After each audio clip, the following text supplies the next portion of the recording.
We're kicking off a new series today called Cancel Culture. And real talk, 100.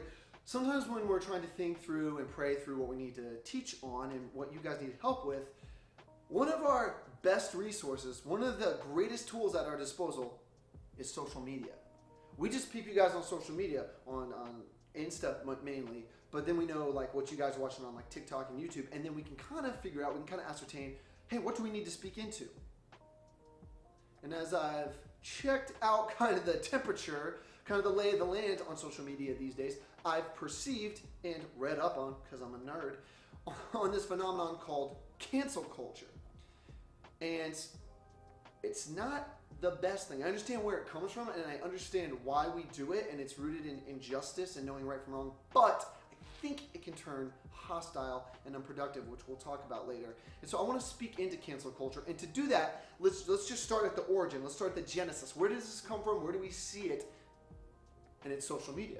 We see it on social media. And now, more than ever, we're living so much of our lives on social media. As Jesus followers, if we're trying to present the way of Jesus, if we're trying to be on brand and consistent with Jesus and show that to others, we're doing that mostly on social media because we're still somewhat socially distanced and some things are still shut down. So let's talk about social media. I think social media is a great thing. Sometimes older people besmirch it, are like, oh, it's terrible, it's the devil. No, social media is great. I love it. Now, Facebook's kind of tired, but like, I love Instagram, love YouTube. But I think social media is good. It can be informative. It can be educational. You got to check sources, but it can be. It can be inspirational. And it honestly can be encouraging. To be honest, sometimes when I check your guys' social media, especially like on Instagram, sometimes you guys post stuff that teaches me things I didn't know. And I appreciate that. I feel like your generation, we've talked about this before, but you're called Gen Z, in case you weren't aware what you were stand with, Gen Z. You guys are much more socially conscious than I was at your age, or my generation is. We were just kind of like self-absorbed, self-focused. I feel like Gen Z, you guys are wonderful because you have a bigger view of the world. And you have more of a thirst for justice and righteousness, and you care more about society and the environment, and I love that. And so I'm really proud when I'm watching some of you guys' Instagram stories or your feeds, I'm like, oh, they're teaching me stuff I didn't know. Or I'm thinking, that actually very much, maybe more than our students know, aligns with the way of Jesus. I'm really proud of them for posting that. So social media can be good. But sometimes I see that it gets a little bit of an edge to it. It gets a little sharp, and we start using social media rather as a tool to inform, educate, inspire. We use it as a weapon to call people out, or to hurt people, or to demonize people, or to cancel people, which is what we're talking about. And so this all starts, like I said, on social media. And then when you're on social media, whether it's TikTok, YouTube, or Instagram, unless y'all still rocking Facebook, which I don't know why, this all starts when someone says something they shouldn't say. And then you react to it, you see it, you process it, and then you go, whoa, whoa, whoa, whoa, whoa, whoa, whoa, whoa. And then you feel the need to not only disagree, but to have to kind of police what they're saying. Like, hey, whoa, whoa, whoa, no, shouldn't say that. And then perhaps even to then in turn warn other people, whoa, whoa, whoa, this person said this thing, they shouldn't say that. Now, I would argue that actually all that is good. Someone saying something they shouldn't say, that's bad. But then you responding and going, whoa, whoa, whoa, I got to blow the whistle on that one, I got to call you out, hold up, pump the brakes, this is bad, and then warning other people, or maybe even offering some correction to the person that said something, I think that all that can be okay. But then, like I said, I feel like people take it a little too far. And they start to do this thing that I call more than unfollowing someone. You could just unfollow someone you don't like. If I see something that someone says and I really don't agree with it, or I just think they just keep putting out a bunch of trash, then I can just be like, okay, I'm just gonna unfollow them. Like, no sweat off my brow, get the dirt off my shoulder. I'm all set. But I see people, they more than unfollow, and this is what they do. They hear the thing someone should not have said, and then they villainize, they vilify, they demonize someone, and they just publicly criticize them and just put them on blast. To be honest, this has actually led culturally and societally to people even making death threats to people that say stuff they don't like on social media. I know, it just got real. And then it never stays contained when you start to more than unfollow someone. People tend to recruit other people. Sometimes the video goes viral because someone is putting the person that said something they shouldn't say on blast. And so they almost recruit others. And so there almost becomes like this angry mob mentality. It's almost like a Frankenstein movie where they're like, bring him out! They got like pitchforks and torches, bring him out! And that's what's going on right now. And then people begin to respond in a hostile manner, in a hostile way, and then they begin to, after you more than unfollow someone, they begin to deny the person that said something they shouldn't say. They begin to deny them of certain things. They begin to deny them a fair chance to respond. They begin to deny them the opportunity to explain further or contextualize. They deny them the opportunity perhaps to change. They deny them the opportunity to be forgiven. And instead, there's just this angry mob mentality. Oh no, he said something, I shouldn't get him! And then they're canceled. And we use this verbiage now. Oh yeah, so-and-so, canceled. We're not gonna follow that person anymore. And they just quit this person forever. They encourage other people to do it. And that is this cancel culture that's going on. Now, to kind of relativize this, I want to talk about an example. I will keep it vague. Some of you will know what I'm talking about. Some of you will not. But a pastor recently, a pretty notable pastor, came out and said something probably about a month ago that spoke something. And while I was listening to it, I was like, whoa, whoa, whoa, whoa, whoa, oh no, oh God, oh. And it kind of reminded me, if you ever watch, I don't love scary movies because they're scary. Why would I pay money to get scared? I hate getting scared. But like when you watch a scary movie and like someone hears a noise outside and they're like, huh? Well, I better go check it out. Out of screaming range, out of screaming distance. And you're like, no, don't do it. Or they're like, what? The killer's in the house? Okay. Better go take a shower.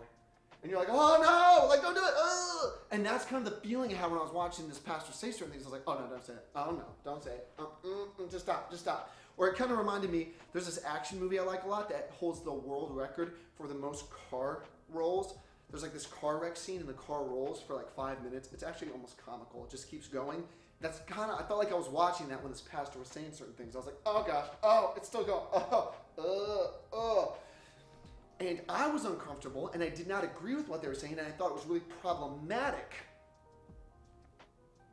But I also knew, deep down, that I did not need to more than unfollow them. I did not need to villainize, publicly criticize. I did not need to vilify that person or make them the bad guy. I didn't need to recruit other people to like, we hate you now, and I did not need to cancel this person. Nor did I need to deny them the opportunity to further explain themselves, to maybe repent or to change, or to deny them forgiveness. And so maybe you're familiar with the situation I'm talking about. Maybe you're not. Maybe you've heard someone else say something and you're just like, oh gosh, as they're saying it, every single thing they say, I'm like, oh gosh. Or even the way they open it. Like when someone says like, hey, no offense, but, and you're thinking to yourself like, yeah, what you're gonna say right now is probably something offensive. Or when someone goes, I don't want to sound racist, but you're like, duh, you're probably going to sound racist. You have that same feeling. But what you have to do is you have to check that, you have to be aware of that, and then we need to respond appropriately. And we don't need to just floor it and our immediate response be, oh, cancel this person. Let's go, everybody, they're canceled. So my suggestion to you in this whole series, and we're going to look at this from many different facets, from several different angles, we're going to talk about canceling cancel culture. I get the problems with what people say and how they should get called out, but I also get the problem of cancel culture and why I think it's a little bit toxic, because here's the deal. I think when we respond with cancel culture, I think it's unhealthy, I think it's unhelpful, I think it's unproductive, I think it's unbiblical, and I don't think it's on brand with the way of Jesus. I don't think responding like that in this cancel culture, angry, vitriolic way is the right way to go. I also perceive this element of hypocrisy to it, and almost irony. Now I could explain hypocrisy, I could explain irony. We're going to talk about hypocrisy in a couple of weeks, but I'd rather just give you an example because that will make it more clear. We don't like when someone says something hateful. So then we respond by saying hateful things about that person. Oh, they're terrible, they're horrible, they're this, they're that, cancel them. Or we think someone's acting in a hateful manner, or in a hateful way, and then we go, oh, and then we act in a hateful, angry manner right back. That's hypocritical. I feel like that just kind of cancels out. It doesn't make a lot of sense to me. Or we go, oh, this person, or maybe you think actually that someone is like, oh, I exclude other people. I don't like these certain people. I don't like this group. And then you go, oh, I don't like this certain person, or people that don't like that person, or people that are from that group. Do you see? It just cancels itself out. So I think we have to be careful of cancel culture because it can be hypocritical. What's more, I think it can be self-righteous. I think we can kind of get this inflated sense of self of like, I am truly righteous, and I know all truth, and I hold justice in the palm of my hands. Like, do you though? Like, listen, we all make mistakes. We've all made mistakes. I've probably made more than I can count already today, and we're shooting this in the morning, okay? And I think we need to be aware of that. I don't think we need to have an inflated sense of righteousness where I just going to come against everyone and be like, listen, I'm the spokesperson for righteousness. This person's evil. Well, dude, I guarantee that you have posted something at some point that offended some people or hurt some people. I would almost guarantee, and maybe not now, but as you get older, you're going to have a post that comes up on like your time hop or something like that, or your memory, that you're going to look at and go, ooh, like that did not age well. You will have something like that. Or maybe there's been stuff you've even deleted because you thought, you know what, that was really problematic, or I was really ignorant. We all have been there. So I don't think we need to be self-righteous about the situation. What's more, and we'll get to this more, the Bible's pretty clear that no one is inherently righteous, fully righteous on their own. It says none are righteous. No, not even one. And so I think we need to realize that. And again, I want you to see the problem of not only hypocrisy, but of self-righteousness when we have this whole angry cancel culture thing going on. Another problem I perceive is that I feel like cancel culture actually leads to further division. I mean, sometimes I see it like this. Someone maybe says something they shouldn't say, and it's hateful and angry and fiery, and then someone again responds with something hateful, angry, and fiery, and fire plus fire equals more fire. You can't put out fire with fire. It doesn't work that way. It just compounds, and it just keeps building and billowing. It's like people just keep throwing kindling on the fire. Boom, boom, boom. It's just going to cause further division. And it actually says in the Bible, in Proverbs 15:1, that a gentle answer turns away wrath or anger. And actually in the Old Testament, the word for anger, it has kind of this connotation of heat and fire. A gentle answer can turn away wrath, but hurtful words lead to further anger. And so sometimes again, with this hypocrisy that's kind of stemmed from the self-righteousness, I hear angry words spoken against someone who spoke angry words. I'm like, that's not the way, this whole cancel culture thing, that's not really the way to respond. Now, I'm not saying everyone should go unchecked. When people say something they shouldn't say, that should go unchecked. No, by no means. We can call stuff out, and we'll get to that. But not in a way that's going to cause further division, okay? Next thing I perceive, the next problem I perceive with this whole thing is that, and now this is where our compassion has to kick in. When we respond in this angry cancel culture way, quite frankly, we can ruin relationships. We can ruin someone's reputation. I mean, we could even ruin someone's life. I've heard stories of people that have been canceled, and the last week of the series we're going to talk about if you have been canceled to some extent with a friend, like a group of friends or through social media. I mean, there's people that get death threats, and then they feel almost suicidal about it. Like, oh, like, there's horrible things said. Legitimately, and I'm not trying to be flippant with this, people will say, why don't you kill yourself? Okay, someone might have said something they shouldn't have said, but you shouldn't say, maybe you should kill yourself. But in saying that, sometimes people that have been canceled actually start to think about it. That's how dangerous cancel culture can be, in all seriousness.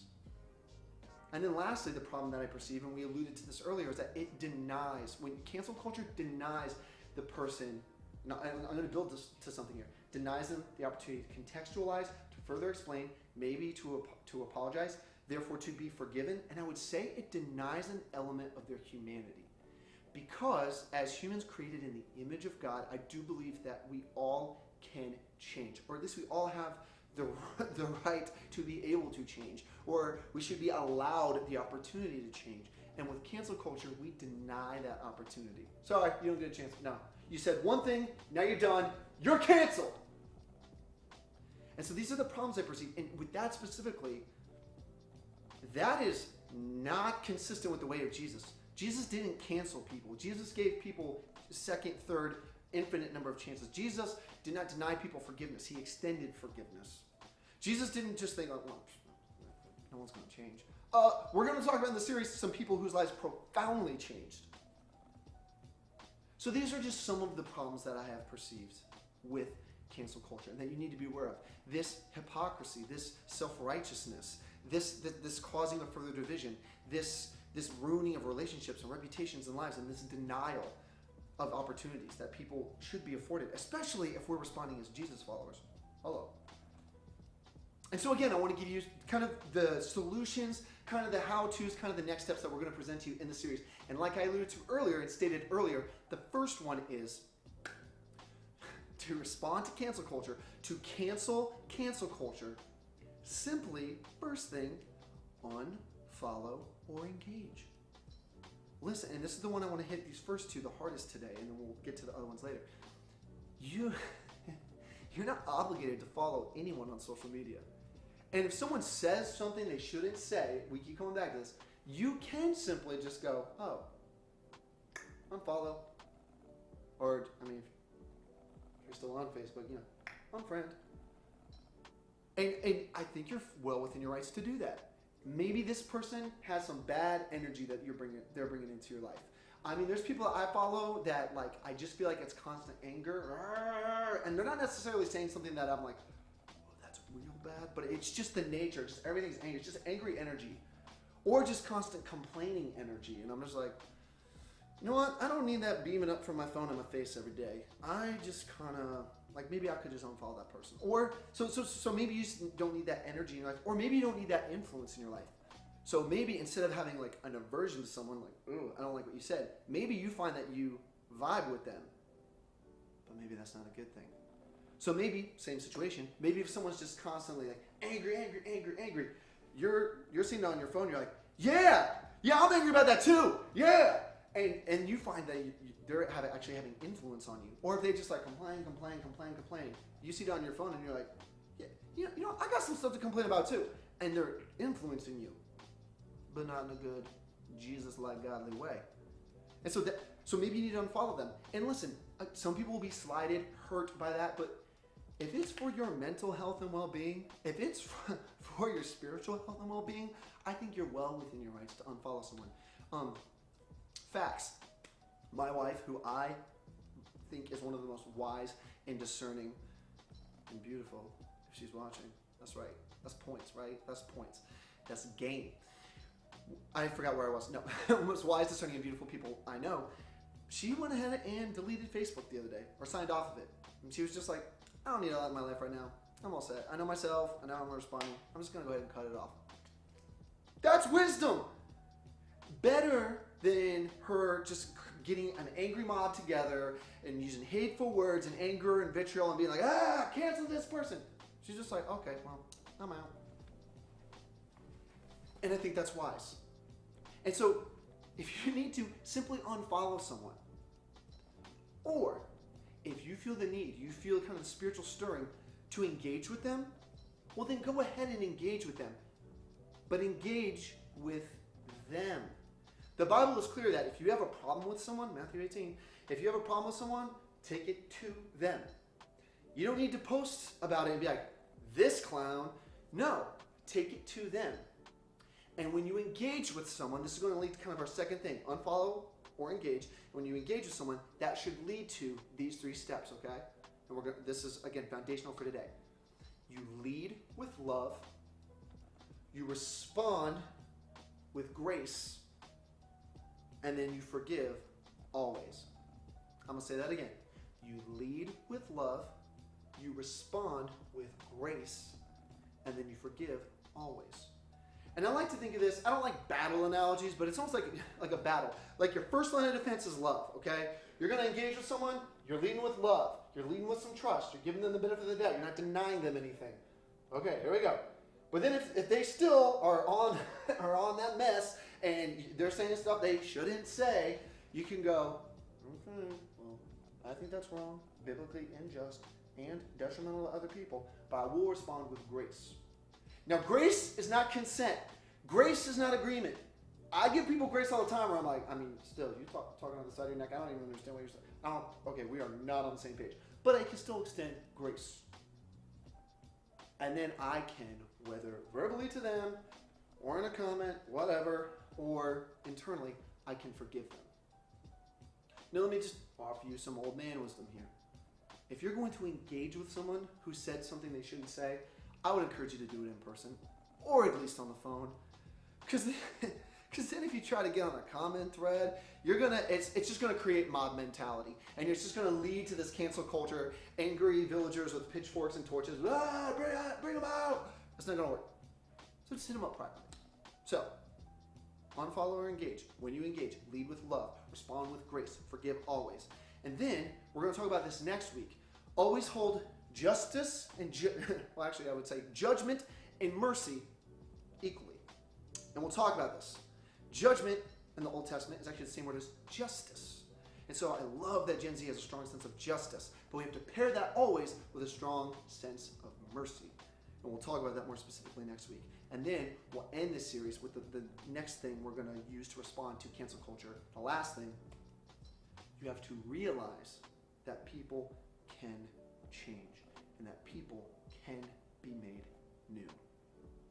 And as followers of Jesus, we have been made new. We're going to talk about that here in 1 second. And we have to afford everyone else that opportunity. So, our response to cancel culture that we will go throughout the series. Unfollow or engage. Do so by leading in love, responding in grace, and forgiving all. Hold judgment and mercy equally. And then realize that people can change and people can be made new. This will help you not fall into cancel culture.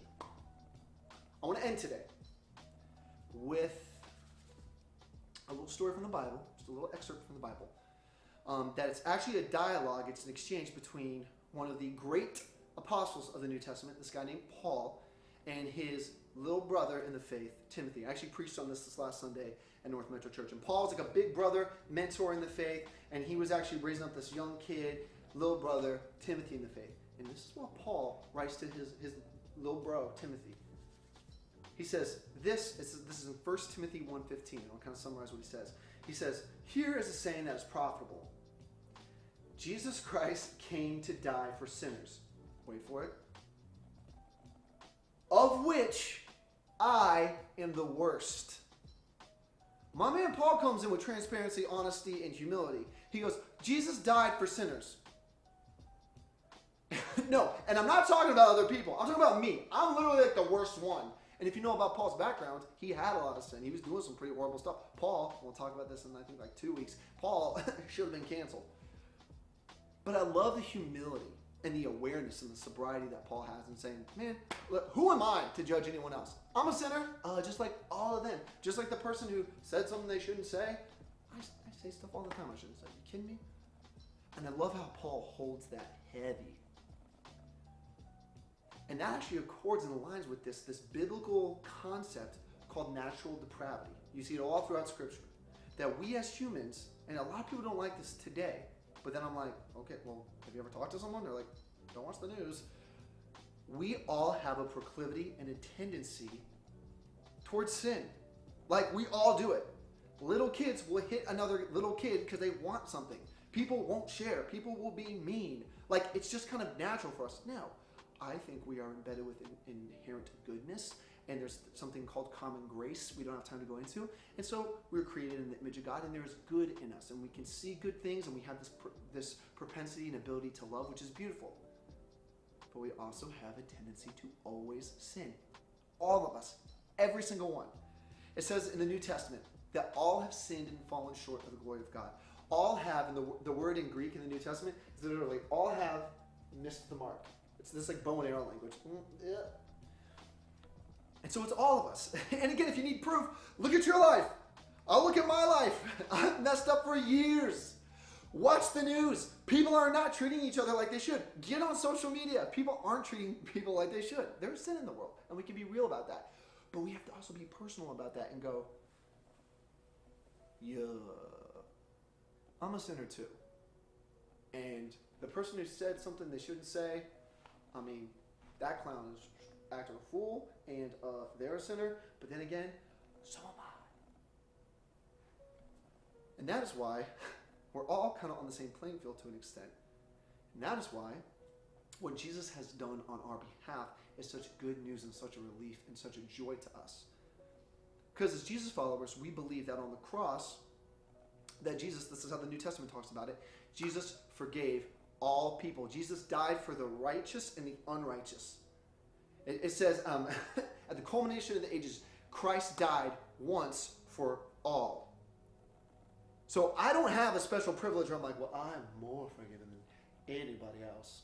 Like, well, I'm more righteous than anybody else. No, I am just as forgiven as the person who's saying something they shouldn't say. I'm just as forgiven than any other of my brothers and sisters in Christ. Now, I can call someone out for saying something that's not good, not true, not right, destructive. But man, I have been saved just as much as they have. I have been forgiven just as much as they have. I have been shown, and I love forgiveness, the forgiveness that we are extended on the cross, because the cross creates consequence. And it shows us God's justice, how God judges and condemns sin. Listen, I'm not saying don't call stuff out. The Lord is just, and he goes, this is wrong, that is wrong. This is not right, this is destructive. This is not my way, this is straight up wrong. And so the Lord does that with sin, but then the Lord is also merciful, and that is why Jesus died on the cross too. And it talks about it like this in the New Testament, to cover our sin, to pay our debt. Imagine if you got, like something in the mail, like a bill in the mail, and you're like, oh, sweet, I owe more than 3 times the amount I have in my bank account. But then imagine if someone just covered that for you, if someone paid that for you. You shouldn't go around squawking about like, oh, no, I don't have any debt. No, you should be humbled by that. We should be humbled by the cross, humbled by the forgiveness and the grace and the mercy that we are extended. And we know too that through Jesus' death, resurrection, and ascension, through Jesus building his church and Jesus calling other people to follow the way of Jesus, we know and we firmly believe that people can be made new, people can be redeemed. One of the beautiful truths of Scripture. And so, if we ever get to the point where we're like, oh, cancel culture, I'm feeling it, I gotta say something. Whoa, look to the cross, look to the forgiveness, look to the grace and the mercy, and realize we were all at one point on the same level, okay? And so in that, I would suggest let's move towards one another. Let's meet one another where we're at, okay? We're all going at different speeds on a different journey. And I've talked about this in sermons about certain social issues. Hey, maybe there's someone who's saying something they shouldn't say. Maybe they weren't as educated as you were on certain things. Maybe they weren't brought up in church like you were. Maybe they don't have exposure to certain things. Sometimes people get mad and go, they're ignorant. Well, maybe they are ignorant. Maybe they didn't have this, and that's not like an evil thing. They just don't know. Maybe you were afforded a better educational opportunity. Maybe you were afforded more biblical wisdom growing up in the church. And so you have to meet people where they are. When someone says something they shouldn't say, meet them where they are, on their level, in humility. And maybe you can teach and grow together. I've had some conversations very recently with people that I very much disagree with on certain things. But it's cool because I don't think I have all the right answers. I don't think I'm better than them. I'm just as forgiven as they are. And what's cool is I can kind of meet them on their level. Hey, okay, explain to me what you think. Okay, now explain to me why you think that. Okay, cool. Let me say it back to you to make sure I'm hearing you correctly. Okay, that's awesome. Here's where I disagree with you. And we can do that in love. We don't have to agree on everything. And I think that's a better approach than canceling someone. To be honest, that can kind of just be lazy. And that then, again, there's no grace and forgiveness in that. I want to end today by talking about one of my favorite parts of Scripture. It's this book called Isaiah in the Old Testament. And Isaiah is writing about what's going to happen in the future, when the right reign and rule of Jesus will be fully realized in the future, and things will be how they should. And what's beautiful about reading Old Testament prophecies like this is it gives us hope for the future, but also wisdom for the moment. How should we live in light of the future? And Isaiah talks about all the violence in the world. And I want to use this analogy or this illustration because I think we get violent with our words. Either when someone says something they shouldn't say, or when we respond with cancel culture, with all these violent words. Isaiah says this, that one day in the future, when things are how they should be, when Jesus' kingdom is fully realized, people who once had swords will beat them into plowshares, like a thing to cultivate the soil. And they'll take their spears and they'll beat them into pruning hooks, which again is something that's helped to bring up life and growth and health. And so there's this beautiful word picture of the very weapons of destruction will actually become tools for creation and redemption. And I think this is a cool illustration with our words. I think rather than use our words as weapons, we can use our words as resources. And we can build one another up, and we can cultivate goodness, and we can cultivate beauty, and we can cultivate unity and connection with one another. So my hope and my prayer as we wrap this up this week is that you will be mindful of all these things, mindful of all these problems, and that you would take this journey with us over the next couple weeks to cancel culture. Grace and peace to you, NMC students.